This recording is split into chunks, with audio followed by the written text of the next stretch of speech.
धीरेंद्र कृष्ण शास्त्री, जिनको भागेश्वर धाम भी कहा जाता है, इनकी कहानी जानने के लिए हम आ गए हैं आज से 320 वर्ष पहले। यह मध्य प्रदेश के छतरपुर इलाके में यह गाड़ा गांव। यहाँ पर चंदेल साम्राज्य का राज है और यह है उनका किला। इसके पास में यह मंदिर जिसको बनाया है इस इंसान ने, जिनको हम सन्यासी बाबा कहते हैं। इनके बेटे हैं ये सेतुलाल गर्ग। ये सन्यासी बाबा ही आने वाले समय में धीरेंद्र कृष्ण शास्त्री के परदादा बनेंगे। ये अपने ही इस मंदिर के अंदर पुजारी हैं और ये चंदेल के राजा के सलाहकार भी हैं। इनकी ही सलाहों की वजह से चंदेल साम्राज्य इतना बड़ा बना है। आज चंदेल के इस राजा ने गांव के सभी लोगों को अपने किले के अंदर बुलाया है, जिसमें सन्यासी बाबा भी आए हुए हैं। सभी आए हुए लोगों को लग रहा है कि यहाँ पर पूजा होने वाली है, लेकिन चंदेल के राजा ने अपना बल दिखाने के लिए अपनी तलवार से इस गौ माता को बीच में से काट दिया है। इसको देखकर सन्यासी बाबा ने यह प्रण ले लिया है कि जब तक ये चंदेल साम्राज्य का विनाश नहीं कर देते, तब तक ये ना ही कुछ खाएंगे ना ही पिएंगे, और ये अपना घर और सलाहकार का काम छोड़ के अपने इस मंदिर के अंदर भक्ति करने लग गई हैं। अब इनको ऐसा करते हुए 40 दिन हो चुके हैं। इनकी भक्ति से प्रसन्न होगी वही गौ माता जिसको चंदेल के राजा ने काट दिया था, इनको दर्शन दिया है और इनको बताया है कि आपने हमें इंसाफ दिला दिया। इसके बाद इनके सामने हनुमान जी प्रकट हो गई हैं, जिन्होंने इनको बताया है कि अब से मैं हमेशा तुम्हारे साथ रहूंगा और मैं तुम्हें कुछ ऐसी शक्ति देता हूँ जिसकी वजह से लाखों लोग सलाह लेने के लिए आएंगे। ये होते ही इनका बनाया हुआ आम सा मंदिर भागेश्वर धाम मंदिर बन गया है। अब इनके अंदर शक्ति आ गई है लोगों के दिमाग को पढ़ने की। इन्होंने शक्ति से लोगों का भला करने के लिए लोगों के दिमाग को पढ़कर उनको सही सलाह देनी शुरू कर दी है। इससे इनके पास में हजारों लोग आने शुरू हो गए हैं और कुछ ही दिनों के अंदर चंदेल साम्राज्य का नामो निशान मिट गया है। अब इनको ये चीज करते हुए कई साल हो गए हैं और इनका शरीर बूढ़ा हो गया है। आजकल ये अपने ध्यान की शक्ति से भगवान के संसार के अंदर भी चले जाते हैं, जिसके सामने इनको ये संसार फीका लगता है, जिसकी वजह से इनको अपना ये शरीर बोझ लगता है। आज इन्होंने अपनी सारी शक्तियां और सिद्धियां अपने बेटे सेतुलाल गर्ग को दे दी हैं और ये बन गए हैं दादा गुरु। आज सन्यासी बाबा अपना शरीर छोड़ने वाले हैं। इसके लिए इन्होंने अपने सारे भक्तों को बुलाया है और सबके सामने इनकी आत्मा इनके शरीर से बाहर निकल गई है और इन्होंने जीवित समाधि ले ली है। अब इनकी इस परंपरा को आगे बढ़ाएंगे इनके बेटे दादा गुरु। दादा गुरु के 3 बेटे हैं जो कि अपनी फैमिली के साथ इस घर में रहते हैं। दादा गुरु के बेटे हैं ये राम कृपाल महाराज, जिनके 2 बच्चे हैं। आज 4 जुलाई 1966 को इनके घर पे जन्म हुआ है ये धीरेंद्र कृष्ण शास्त्री जी का, जिनको ये सभी प्यार से धीरेंद्र कहते हैं। 5 साल की उम्र में इनको लगा दिया गया है गांव के स्कूल में, लेकिन अब 10 साल के होते ही घर की गरीबी की वजह से इनको स्कूल छोड़ना पड़ गया है। धीरेंद्र कृष्ण शास्त्री रहते हैं इस 20 फुट लंबे और 15 फीट चौड़े कच्चे घर में। इसमें इनके पापा, चाचा, ताऊ और उन सभी के बच्चे मिलाकर 15 लोग रहते हैं। इनके पूरे घर का गुजारा चलता है दीक्षा के ऊपर। इनके घर में सिर्फ ये 1 चूल्हा और ये 5 खाट हैं। रात को घर के सभी बड़े लोग खाट के ऊपर सोते हैं और सभी बच्चे, जिनमें धीरेंद्र कृष्ण शास्त्री भी हैं, खाट के नीचे सोते हैं।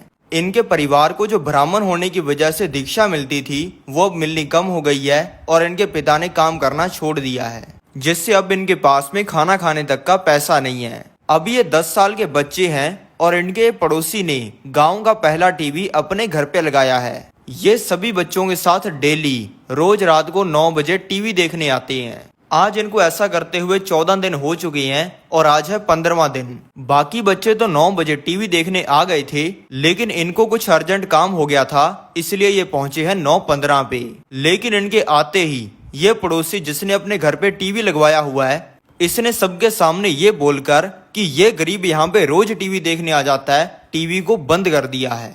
ये होने के बाद ये रोते हुए अपने घर पे आ गई हैं। इनकी माता ने इनसे पूछा है कि बेटा आज बहुत जल्दी आ गई। इन्होंने कहा है कि हाँ, आज लाइट चली गई थी। 2 घंटे छिपकर रोने के बाद इन्होंने ये ठान लिया है कि अब से मैं किसी के घर पे टीवी देखूंगा नहीं, बल्कि टीवी पर आऊंगा। इनका पूरा परिवार ब्राह्मण है, इसलिए ये पूजा पाठ करने के लिए लोगों के घर पे जाते रहते हैं। कई बार जिन लोगों के घर पे टीवी होता है, इनको कह देते हैं टीवी देखने के लिए, लेकिन ये तब भी नहीं देखते हैं।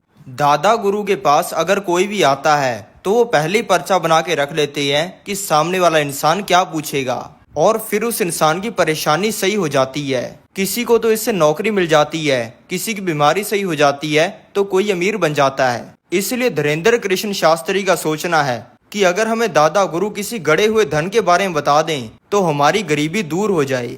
इसलिए आज सुबह 9 बजे ये बागेश्वर धाम मंदिर पहुंच गए हैं, जहां पे इन्होंने गड़े हुए धन के लिए अर्जी लगा दी है और ये भीड़ के अंदर बैठ गए हैं। अब दादा गुरु ने भी इनको बुला लिया है। इन्होंने सबके सामने दादा गुरु को कह दिया है कि तुमने आज तक हजारों लोगों की जिंदगी बदली है, हिम्मत है तो हमारी बदल के दिखाओ।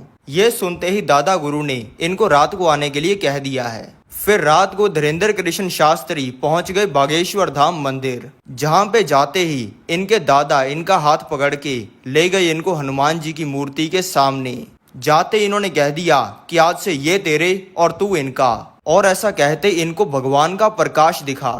और फिर आखिर में इनके दादा ने इनसे कहा कि तुम यहाँ पे पर्चा बनवाने आए थे, लेकिन अब तुम पर्चा बनाने वाले बन चुके हो। ऐसा होने के बाद ये नहीं है कि इनको सिद्धियां मिल गई हैं। इन्होंने दादा गुरु के कहने पर 2 साल पहाड़ों में जाकर अकेले साधना की है, हिंदू धर्म के दर्जनों ग्रंथ पढ़े हैं और दिन रात संतों की सेवा की है। अब 15 साल की उम्र में, लेकिन इनके परिवार की स्थिति अभी भी गरीबी की है, पर आज इनको खजाना मिलने वाला है। ये किसी काम के लिए आए थे मथुरा, और अब इनको अपने गांव वापस जाना है, जिसकी टिकट खरीदने के लिए ये अभी काउंटर पे आ चुके हैं। लेकिन यहाँ पे आते इनको पता चला है कि इनकी जेब कट गई है, जिसमें 1100 रुपए और एक नोकिया का फोन था, जिसपे सांप सीढ़ी खेला करते थे। यानी कि अब इनके पास में वापस जाने की टिकट खरीदने का पैसा नहीं है।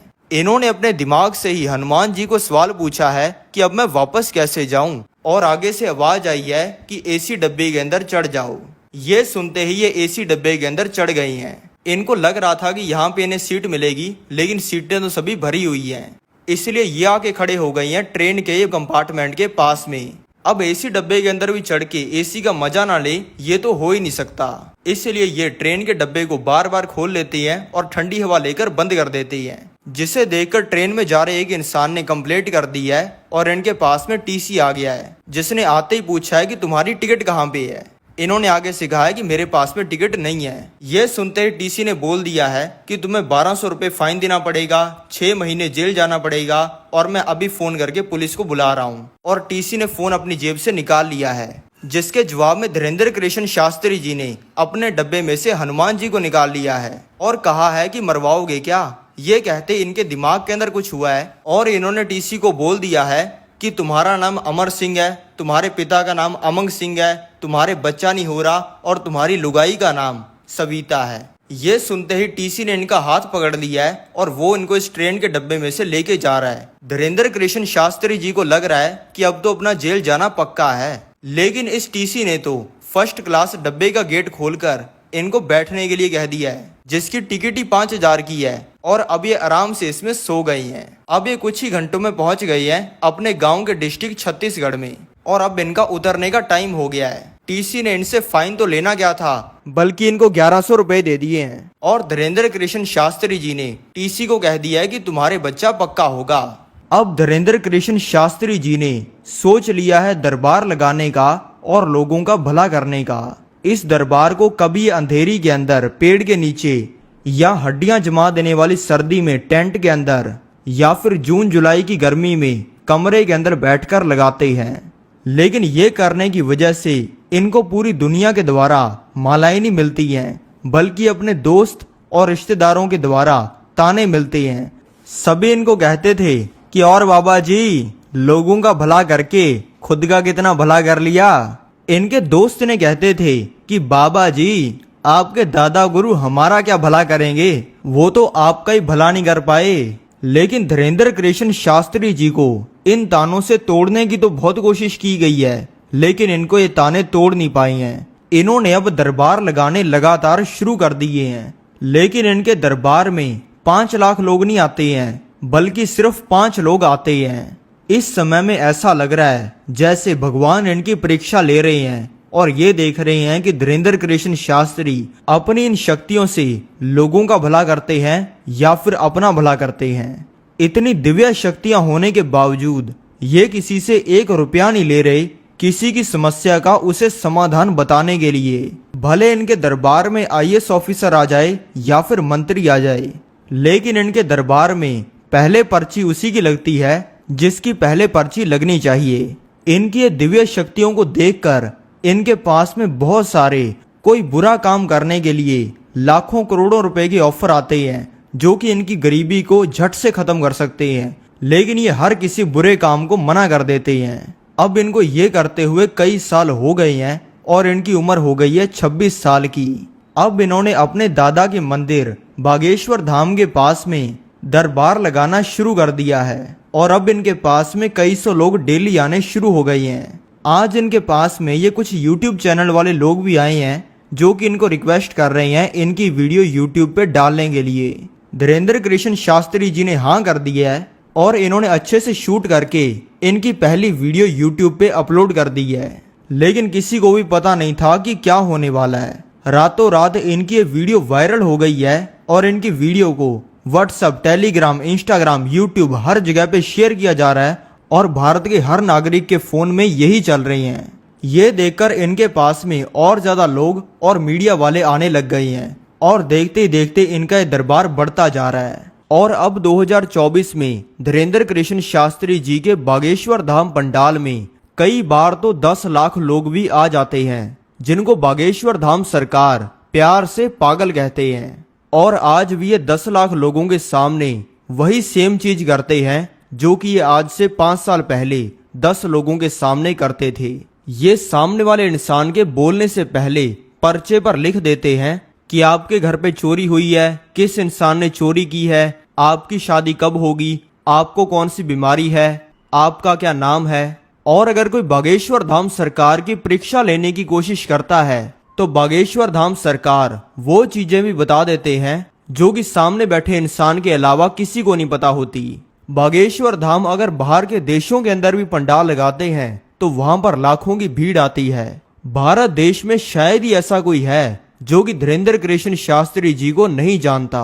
मैं चाहता हूं धीरेन्द्र कृष्ण शास्त्री जी अपने सारे सपने पूरे करें और पूरी दुनिया को सनातन धर्म के बारे में पढ़ाए।